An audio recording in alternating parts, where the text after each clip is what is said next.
Bonjour tout le monde et bienvenue à Learn French by Suchita. Je m'appelle Suchita, votre enseignante de la langue française et dans cette vidéo, on va apprendre 3 formes d'interrogation, deuxième partie.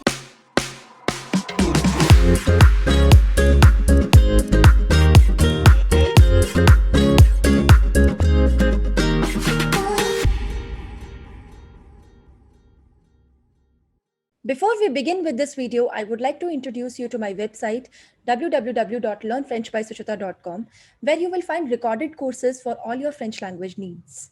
We have courses for DELF A1, DELF A2, DELF B1, TEF TCF recorded course, French phonetics as well. We have special courses for our school students ranging from grade 5 to grade 8. We also have courses for university students who are enrolled in certificate course or diploma course in Delhi University. And finally, we also have courses for our school students who are aiming to appear for their DELF Prem or DELF Junior examinations. So hurry up and check it out. So without any further ado, let's get into the video. And in this video, we are going to learn the third form of making a sentence interrogative. So this is the second part of our series, interrogation. If you have not watched our first part of the series, I'm dropping the link in the card above. You can watch that video wherein I have taught the first 2 forms of how do you make a sentence interrogative.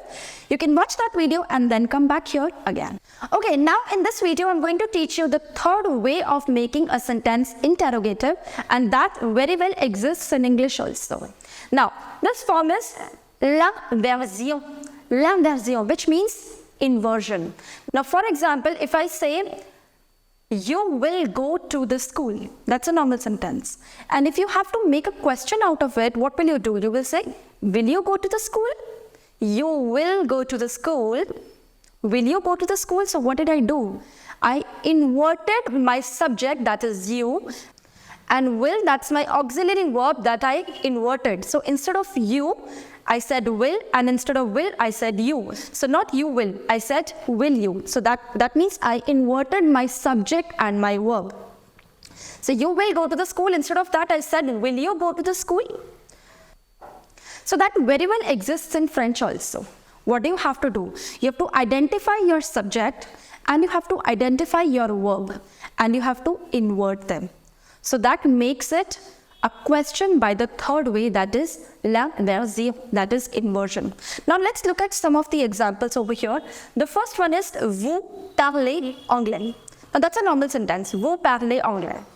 Now the first way, you just have to put a question mark, that is intonation. You say vous parlez anglais, you just have to put a question mark and that becomes a question by the first way. Second way, wherein you have to prefix est-ce que. You say est-ce que vous parlez anglais? Est-ce que vous parlez anglais? Now that's the second way, which I have taught in the first part of this series. Now, the new, you have to identify your subject, you have to identify your verb. So your subject is vous and your verb is parler, and you have to invert them. So that becomes parlez-vous anglais? Parlez-vous anglais? Now this is you speak English, and this is do you speak English? You have to take care of one thing, that when you invert, you have to put a small dash in between. So, parlez-vous anglais, whenever you invert, you write a question by the third way. After inversion, you have to put a small dash in between, on base. Okay, parlez-vous anglais? Do you speak English? Now, here you have few examples. These are normal sentences, and this is, I have made them questions by the third way, that is inversion. Now, tu aimes les fruits. Now, where is your subject? Of course, that is tu, and the verb is aime. So what did I do? I've inverted them. Aime comes first and tu comes later, and we have to put a dash in between. So it becomes aimes-tu les fruits? You like the fruits. Do you like the fruits? So, tu aimes les fruits? Aimes-tu les fruits? Again, the next example, vous allez à Paris. Where is your subject? Of course, that's vous. And your verb, it is aller. You invert both of them and it becomes aller, small dash, vous à Paris. You go to Paris. Do you go to Paris? So, allez-vous à Paris? Next, tu as un animal. Now that's a normal sentence. You make it a question by inverting. So your subject is tu and your verb is a, which is the verb avoir. So you invert both of them and it becomes as-tu un animal? This means you have an animal. And this means, do you have an animal? Next, il fait la cuisine. Of course, that's your subject. And fait, it is your verb, which is the verb faire. So what do? You invert your subject and the verb. So your verb will come first and the subject will go later. So it will become fait-il. There is a small dash in between. So fait-il la cuisine? He makes the food. Does he make the food? I repeat for you, what do you have to do? You have to identify your subject, you have to identify your verb. And both of them, they get inverted. And whenever you invert them, you put a small dash in between. So it becomes, aimes-tu les fruits? Allez-vous à Paris? As-tu un animal? Fait-il la cuisine? Okay, now there is a new rule. I have written few examples in front of you. I'll explain the rule. For example, il aime les fruits. Again, you have to do the same thing. You have to identify your subject. You have to identify your verb. So your verb is, of course, the verb aimer, aime, and this is your subject. You have to invert them. So when you invert them, what happens? It will be aime, and then it would be il. You inverted them. Now, just for the moment, I'm removing this. After inversion, like you've inverted M and you've inverted il. So after inversion, if there is a clash of two vowels, what does that mean? Your verb ends with a vowel and your subject begins with a vowel. If that happens, there are two vowels clashing each other. In that case, in case of inversion, you apply T. That doesn't mean anything, but that is just for phonetics purpose. Like you will say, aime-t-il les fruits? He likes the fruits. Does he like the fruits? This T doesn't mean anything. It is just added for the phonetics purpose. And you add it only when there is a clash of two vowels. It is ending with a vowel. It is beginning with a vowel. And you say, aime-t-il les fruits? Does he like the fruits? Now let's look at the second example, that is il va à Tokyo. Now this is your verb, which is the verb aller, and then this is your subject, which is il. What do you have to do? You have to invert them. So it becomes va and it becomes il. Now look carefully. Va ends with a vowel, which is a. Il begins with a vowel, which is I. So you will put T in between. Va-t-il. You have to pronounce that. So, va-t-il à Tokyo? He goes to Tokyo. Does he go to Tokyo? So, va-t-il à Tokyo? Next example. Elle habite à Paris. She lives in Paris. Now, this is your verb, habiter. This is your subject, elle. Invert them. Habite and elle. Now, habite ends with a vowel. Elle begins with a vowel. There is a clash of two vowels and you will put T in between. It doesn't mean anything. Just for phonetics purpose. So, habite-t-elle à Paris? She lives in Paris. Does she live in Paris? Habite-t-elle à Paris? Next. Elle a 20 ans. She is 20 years old. So now, a, that's the verb avoir. Elle, that's your subject. Now, after inversion, a, of course, it's a vowel. L is beginning with a vowel. So again, there is a clash of two vowels. You will add T in between and it becomes a-t-elle. A-t-elle 20 ans? She is 20 years old. Is she 20 years old? Elle a 20 ans. A-t-elle 20 ans? Now let's look at the next example, that is ils sont italiens. They are Italians. Now the verb is this, of course, that's the verb être, and this is the subject. Now you invert them. Now observe carefully. Yes, il is beginning with a vowel, but so is not ending with a vowel.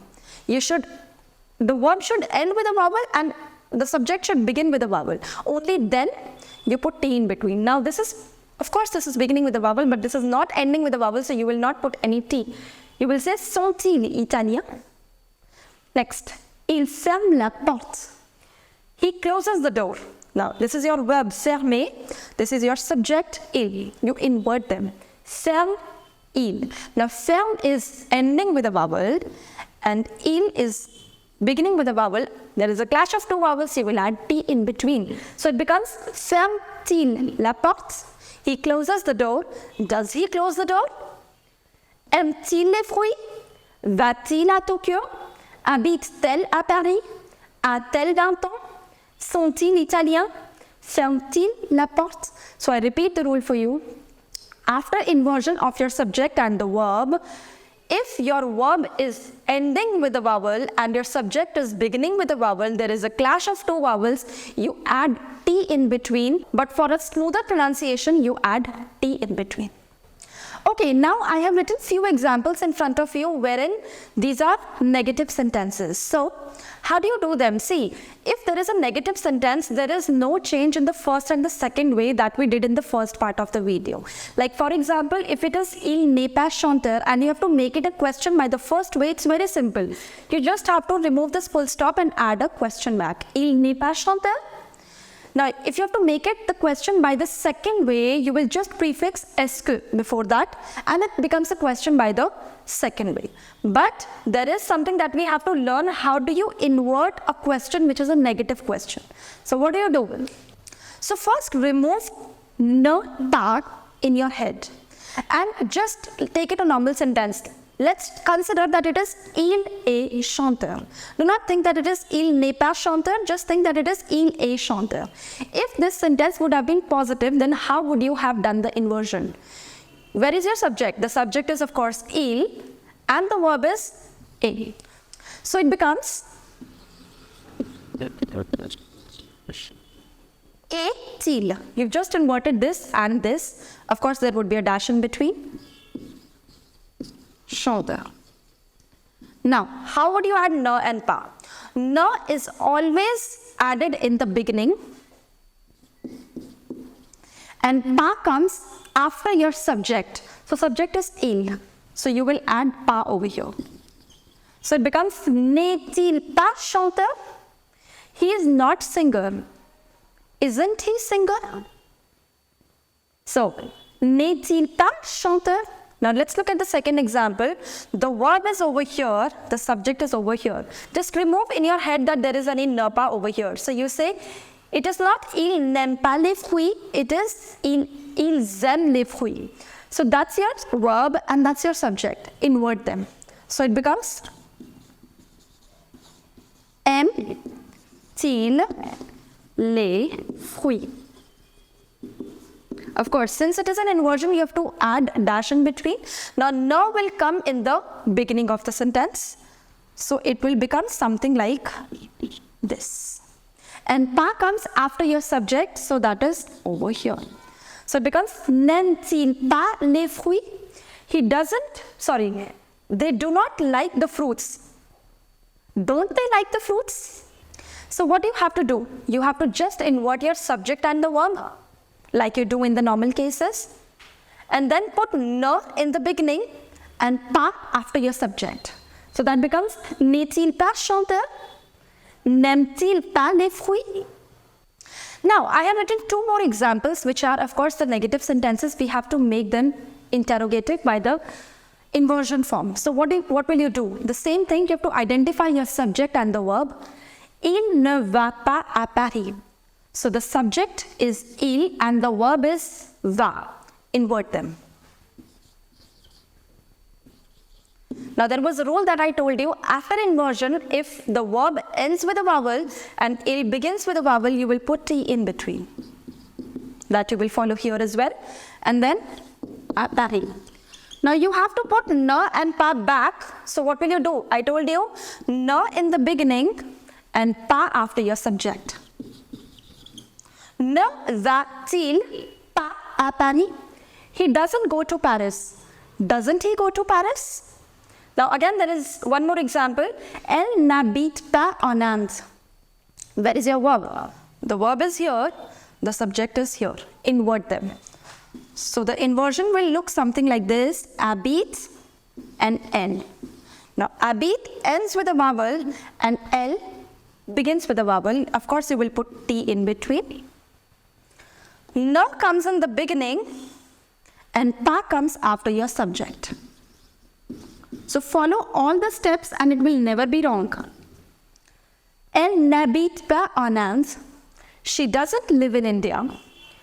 N'habite-t-elle pas en Inde? Doesn't she live in India?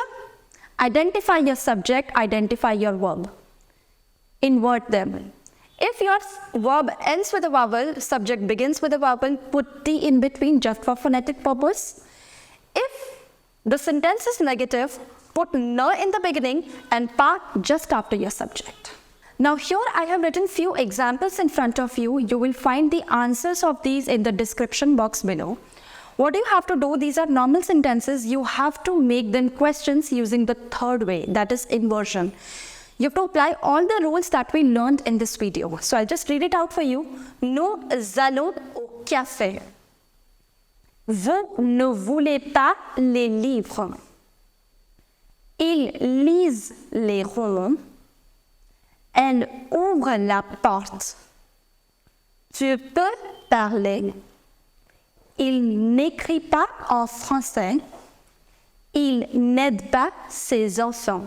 I repeat, these are few examples. I have not written the answers. You have to frame interrogative sentences of all these using the third form of inversion, and you will find the answers of these in the description box below.